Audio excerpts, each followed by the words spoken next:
अस्सलाम वालेकुम and welcome to lecture 31 of strategic marketing. और इसमें जो टॉपिक हम पढ़ेंगे बहुत इंपॉर्टेंट टॉपिक है कस्टमर रिलेशनशिप मैनेजमेंट, या जिसे CRMB कहा जाता है। अच्छा, आपको ये बताता चलूँ कि यही टॉपिक हम मार्केटिंग कम्युनिकेशन और एडवर्टाइजिंग में भी पढ़ेंगे, उसमें इसका लेक्चर नंबर 26 बनता है। Let's start from the definition of CRM। और डेफिनेशन लिखी हुई है, CRM is the process of managing all aspects of interaction a company has with its customers including prospecting, sales and service. इसमें जो keywords हैं उनको मैंने रेड कलर में लिखा हुआ है, तो ज़रा कीवर्ड्स की मदद से इस डेफिनेशन को समझते हैं कि CRM क्या चीज़ है। ये एक प्रोसेस है। किस चीज़ का प्रोसेस है? मैनेजमेंट का। किस चीज़ को मैनेज करना है? जितने भी एस्पेक्ट्स हैं कंपनी और कस्टमर्स के दरमियान इंटरेक्शन के, उन तमाम को। और इसमें क्या क्या शामिल है? इसमें प्रॉस्पेक्टिंग शामिल है, सेल्स है और सर्विस है। अब ये जो CRM है, इसकी जो एप्लीकेशन है मेन, वो क्या है कि ये बेसिकली हमें इनसाइट प्रोवाइड करता है ताकि हम जो कंपनी और कस्टमर के रिलेशनशिप्स हैं उनको इम्प्रूव कर सकें। और ये इम्प्रूवमेंट कैसे होती है? ये जो इंटरेक्शन के जितने भी व्यूज़ हैं उनको एक जगह पे कंबाइन करके। तो यूँ CRM जो है ये बेसिकली कस्टमर्स और कंपनी के दरमियान रिलेशनशिप ना सिर्फ बिल्ड करने का नाम है बल्कि उनको इम्प्रूव करने का नाम भी है। CRM को हम 3 बड़ी टाइप्स में डिवाइड कर सकते हैं। उसमें सबसे पहले स्ट्रेटेजिक CRM है, यानी ये बेसिकली जो मार्केट ओरिएंटेशन या कस्टमर ओरिएंटेशन या कस्टमर फोकस जो है उसके ऊपर बात करता है। और यह हमें बताता है कि हमने ना सिर्फ जो प्रॉफिटेबल कस्टमर्स हैं उनको एक्वायर करना है बल्कि हमने उन्हें रिटेन भी करना है और उनके साथ एक अच्छे जो रिलेशंस हैं वो डेवलप करने हैं। इसी तरह दूसरा जो है वो ऑपरेशनल CRM है, जिसका ताल्लुक उन तमाम प्रोसेसेस के साथ है जो कस्टमर्स के साथ रिलेटेड है। मिसाल के तौर पे सेलिंग है या मार्केटिंग है या कस्टमर सर्विस है। तो जितने भी प्रोसेसेस हैं वो ऑपरेशनल CRM में डिस्कस होते हैं। और तीसरे नंबर पे है एनालिटिकल CRM, जिसमें हम जो कस्टमर का डेटा है उसको यूज़ करके एक प्रॉफिटेबल मार्केटिंग स्ट्रेटजी में कन्वर्ट कर देते हैं। इस पे पहले भी मुख्तलिफ लेक्चर्स में बात हो चुकी है कि जब हम मार्केटिंग रिसर्च करते हैं तो उसका जो मकसद है वो यूज़फुल इंफॉर्मेशन को कलेक्ट करना है। जब हम उस इंफॉर्मेशन या डेटा को कलेक्ट करते हैं तो हम मार्केटिंग इंफॉर्मेशन सिस्टम के ज़रिए उसको सेव कर लेते हैं ताकि हमें जब और जहां उसकी ज़रूरत पेश आए हम उसे यूज़ कर सकें। इसी तरह से हम मार्केटिंग इंटेलिजेंस का इस्तेमाल भी करते हैं कि हमें कौन सी इन्फॉर्मेशन कब चाहिए, कहाँ से मिलेगी और इसको हमने कैसे यूज़ करना है।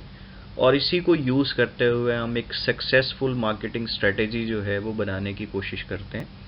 तो यूँ ये जो डेटा है वो हमें एक अच्छी स्ट्रेटेजी ना सिर्फ बनाने में मदद देगा बल्कि कस्टमर सेटिस्फेक्शन भी इनडायरेक्टली जो है वो इससे इंक्रीज़ होगी, जिस पे आगे जाके हम बात करेंगे। जिस तरह से हम प्रोडक्ट वैल्यू चेन को डिस्कस करते हैं बिल्कुल वैसे ही CRM की भी वैल्यू चेन है।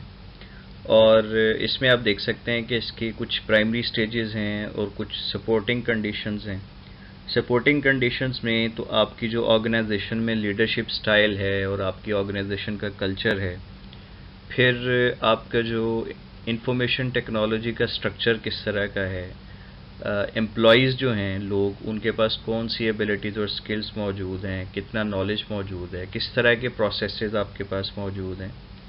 और अगर हम प्राइमरी स्टेजेस में देखें तो सबसे पहले हम कस्टमर पोर्टफोलियो एनालिसिस करते हैं। कस्टमर के साथ फिर इंटीमेसी हमारी बढ़ती है, रिलेशनशिप ज़्यादा स्ट्रॉन्ग होता है। फिर नेटवर्क डेवलपमेंट है, उसके बाद वैल्यू प्रोपोजिशन है और जो कस्टमर लाइफ साइकिल है उसे हम मैनेज करते हैं। तो ये प्राइमरी स्टेजेस और इनको जो सपोर्टिंग कंडीशंस हैं ये मिल के जो कस्टमर और प्रॉफिटेबिलिटी में, यानी कस्टमर की सेटिस्फेक्शन होगी और ऑर्गेनाइजेशन की प्रॉफिटेबिलिटी होगी। कस्टमर को वैल्यू मिलती है और उसके अगेंस्ट जो ऑर्गेनाइजेशन है उसकी वैल्यू प्रॉफिट की फॉर्म में होती है। तो यूँ इस तरह जो CRM वैल्यू चेन है वो मुकम्मल होती है। अभी पीछे बात हुई थी कस्टमर रिटेंशन की कि हमने ना सिर्फ नए कस्टमर्स को एक्वायर करना है बल्कि जो एग्जिस्टिंग कस्टमर्स हैं उनको रिटेन भी करना है, क्योंकि ये जो कस्टमर रिटेंशन का रेट है ये बड़ा इंपॉर्टेंट है। इसके बिल्कुल ऑपोजिट जो रेट है उसे हम चर्न रेट कहते हैं, और अगर हम चर्न रेट को कैलकुलेट करना चाहें तो 100 में से कस्टमर रिटेंशन रेट को माइनस कर दें। अब ये क्यों इम्पॉर्टेंट है, नीचे अगर आप एक टेबल देखें तो इसमें दो कंपनीज को कंपेयर किया गया है। एक में चर्न रेट 5% है, दूसरे में 10% है। ऑब्वियसली चर्न रेट को कम से कम होना चाहिए। अब अगर आप कॉलम्स देखें तो सबसे पहले एग्जिस्टिंग कस्टमर्स हैं, फिर उसके साथ न्यू कस्टमर्स भी आएंगे, और दोनों को मिला के आपकी जो टोटल कस्टमर बेस है वो मुकम्मल हो जाएगी। तो नंबर 1 में देखें, कंपनी ए, एग्जिस्टिंग कस्टमर्स हैं 1000, new customers 100, total customer base जो है दोनों को ऐड किया तो 1100 हो गई। लेकिन चूंकि 5% चर्न रेट भी है, यानी जो कस्टमर्स हैं वो छोड़ के चले जाते हैं, स्विच कर जाते हैं, तो अगर आप 5% जो है उसको कैलकुलेट करें तो ये आपके पास बनेगा 1100 का 5%, 55।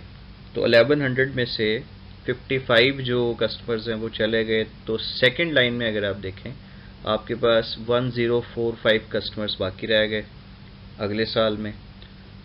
उनमें 100 न्यू कस्टमर्स और ऐड हुए तो टोटल कस्टमर बेस जो है वो 1145 हो गई। अब इस 1145 में चूँकि चर्न रेट अगेन 5% है, तो इसका मतलब ये हुआ कि 1145 में से जो 5% कस्टमर्स है वो चले जाएंगे, ये अप्रॉक्सीमेटली 57 बनता है। वो आप माइनस करेंगे तो 1088 ईयर 3 के स्टार्ट में एग्जिस्टिंग कस्टमर्स हैं, न्यू कस्टमर्स 100 हैं, और टोटल 1188। तो 5 इयर्स का अगर आप मुकम्मल करेंगे तो जो कस्टमर बेस 5 इयर्स की कंपनी ए के लिए बनती है वो 1268 है, 1268 कस्टमर्स। अगर आप इसे कंपनी बी के साथ कंपेयर करें तो कंपनी बी और ए के जो स्टार्टिंग डेटा वो सेम था, 1000 एग्जिस्टिंग कस्टमर्स, न्यू कस्टमर्स 100 आए, टोटल कस्टमर बेस हो गई 1100। लेकिन अब इसका जो चर्न रेट है वो 10% है, यानी 1100 का 10% अगर आप निकालें तो वो 110 बनता है। इतने कस्टमर्स चले जाएंगे। तो अगले साल के आगाज़ में यानी ईयर 2 में जो एग्जिस्टिंग कस्टमर्स हैं वो 990 रह गए, और 100 कस्टमर्स और आए तो ये 1090 कस्टमर बेस बन गई, एंड सो ऑन। तो 5 इयर्स के बाद आप देखें तो कंपनी बी का जो टोटल कस्टमर बेस उसकी बनती है वो 1066 है, जबकि कंपनी ए की जो कस्टमर बेस थी वो 1268 है। तो आप देखें कि कंपनी ए की जो बेस है वो बी की बेस से 17% ज़्यादा है। और ये क्यों ज़्यादा है? क्योंकि उनका जो चर्न रेट है वो कम है और उनकी जो कस्टमर रिटेंशन है वो ज़्यादा है। अब इसको आगे जाके हम प्रॉफिटेबिलिटी के साथ भी रिलेट करेंगे। अच्छा जी, ये बहुत इंपॉर्टेंट पॉइंट्स हैं, इनको ज़रा ध्यान से समझिएगा। अभी हमने जो चर्न रेट और रिटेंशन रेट की बात की है और कस्टमर बेस की बात की थी, तो यहाँ पे जो सबसे पहला पॉइंट है, other things being equal, a large customer base does deliver better business performance. Similarly, as customer retention rate rise or churn rate fall, so does the average tenure of a customer. तो बताया ये जा रहा है कि customer base जितनी बड़ी होगी उतना ही बिजनेस की परफॉर्मेंस भी ज़्यादा होगी।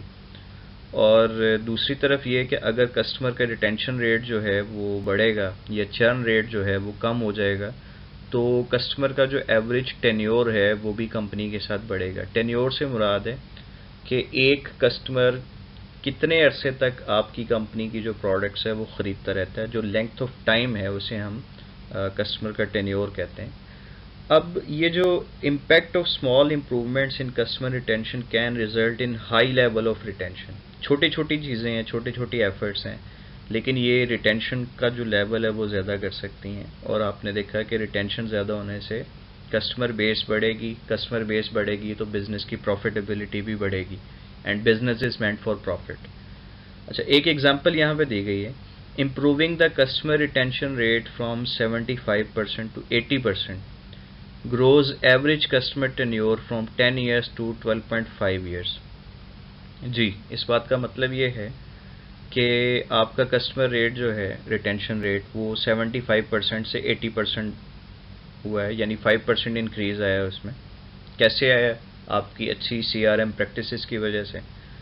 तो कस्टमर का जो टेन्योर आपकी कंपनी के साथ था वो 10 साल की बजाय अब 12.5 साल पे चला गया। यानी अगर वो पहले 10 ईयर्स के लिए आपकी प्रोडक्ट्स ख़रीद रहा था, तो अब उसमें 2.5 ईयर्स जो है वो इंक्रीज़ हो गए, और यूँ कस्टमर लाइफ टाइम वैल्यू भी बढ़ेगी, जिसको आगे हम डिटेल में डिस्कस करेंगे। फिर एक और पॉइंट देखिएगा, managing tenure by reducing churn rate can be critical. अगर आप जो चर्न रेट है उसको कम कर लें तो ये बड़ा इंपॉर्टेंट है। For example, it can take 13 years for utility customers to break even by recovering the cost of their initial recruitment. जब आप नए कस्टमर्स बनाते हैं, रिक्रूटमेंट से मुराद है कि नए कस्टमर्स आप बनाते हैं, तो उस पर आपका जो बजट है वो स्पेंड होता है। आप एडवर्टाइज करते हैं, आप प्रमोशंस देते हैं, आप कस्टमर के साथ कांटेक्ट करते हैं, मीटिंग करते हैं, जो भी आपकी प्रैक्टिसेस हैं, तो इसकी कुछ ना कुछ कॉस्ट होती है। अब वो बता रहे हैं कि ये जो कॉस्ट है इसको रिकवर करने में 13 ईयर्स ऑन एवरेज लगते हैं। तो अगर आपका चर्न रेट जो है वो कम होगा, तो ये 13 ईयर्स का मतलब ये है कि आपने एक कस्टमर को रिक्रूट किया, नया कस्टमर बनाया, और उस पर आपने पैसे लगाए, बजट लगाया, तो उसको एटलीस्ट 13 ईयर्स रुकना चाहिए ताकि ब्रेक इवन हो जाए। 13 ईयर्स के बाद वो प्रॉफिट में कन्वर्ट होगा। लेकिन अगर वो 13 ईयर्स से पहले ही चला गया, आपका चर्न रेट जो है वो हाई था, तो फिर क्या होगा कि आपने जो बजट स्पेंड किया था उन कस्टमर्स के ऊपर, वो सारा ज़ाया हो गया। तो ये बड़े इंपॉर्टेंट पॉइंट्स हैं, इनको ध्यान से समझ लें, नोट कर लें, और ये आगे भी बार बार जो है वो इस्तेमाल होंगे।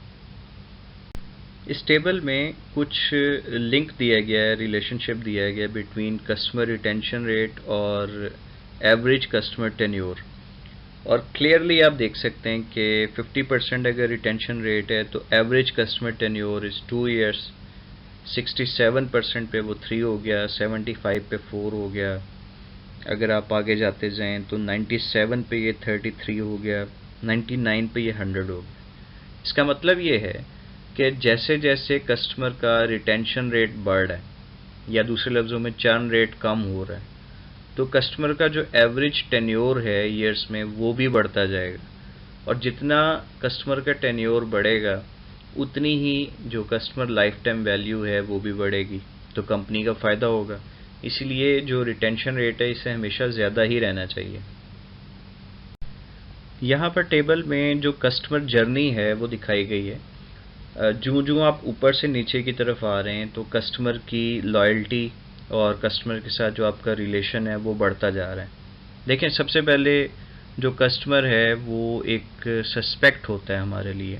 यानी हम जब टारगेट मार्केट सिलेक्शन करते हैं, तो जो नए कस्टमर्स हैं, पहले तो हम उन्हें ऑब्ज़र्व कर रहे होते हैं कि क्या वाकई ये हमारी जो टारगेट मार्केट थी, उसका जो प्रोफाइल था कस्टमर का, ये उसके साथ फिट होते हैं, मैच होते हैं। अगर तो इसका जो जवाब है वो येस में आ जाए, तो फिर अगला मरहला होता है प्रॉस्पेक्ट का।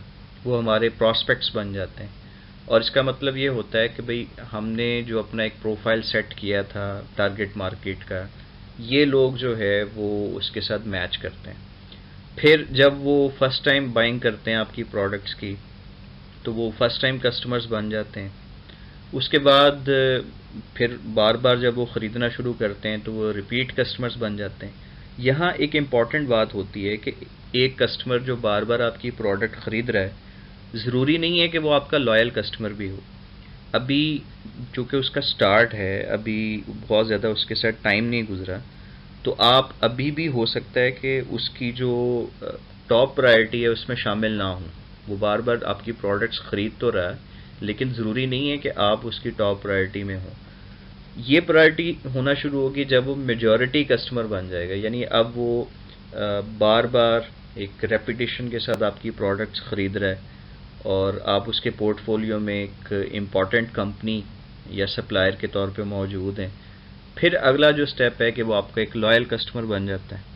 वो फिर ब्रांड्स को स्विच नहीं करता, वो आप ही की प्रोडक्ट्स जो है वो यूज़ करेगा, उसके साथ एक एफिलिएशन जो है आपके ब्रांड्स के साथ उसकी एक डेवलप हो चुकी है, और उससे जो अगली स्टेज है कि वो एडवोकेट बन जाता है। एडवोकेट से मुराद है कि ना सिर्फ खुद लॉयल है बल्कि वो आपको आगे प्रमोट भी करता है, आपको डिफेंड भी करता है आपके ब्रांड्स को, और एक बड़ा पॉजिटिव वर्ड ऑफ माउथ जो है वो यूज़ करता है। नए कस्टमर्स बनाने में भी वो आपकी मदद करता है। तो स्टूडेंट्स, इस लेक्चर में आपने CRM का जो बेसिक इंट्रोडक्शन है वो पढ़ा। इसी के जो मुख्तलिफ टॉपिक्स हैं वो अगले लेक्चर्स में चलेंगे। मिसाल के तौर पे लेक्चर 33 और 34, ये मैं स्ट्रेटेजिक मार्केटिंग के लेक्चर्स की बात कर रहा हूँ। उसमें हम कस्टमर सेटिस्फेक्शन और कस्टमर लाइफ टाइम वैल्यू के बारे में पढ़ेंगे। लेक्चर 35 में हम कॉनोज मॉडल ऑफ कस्टमर डिलाइट के बारे में पढ़ेंगे। फिर लेक्चर 36, 7 और 8, इसमें हम कस्टमर पोर्टफोलियो और सर्विस क्वालिटी पे बात करेंगे। और फाइनली जो लेक्चर 39 है उसमें हम देखेंगे कि CRM स्ट्रेटजी को कैसे इम्प्लीमेंट किया जाता है।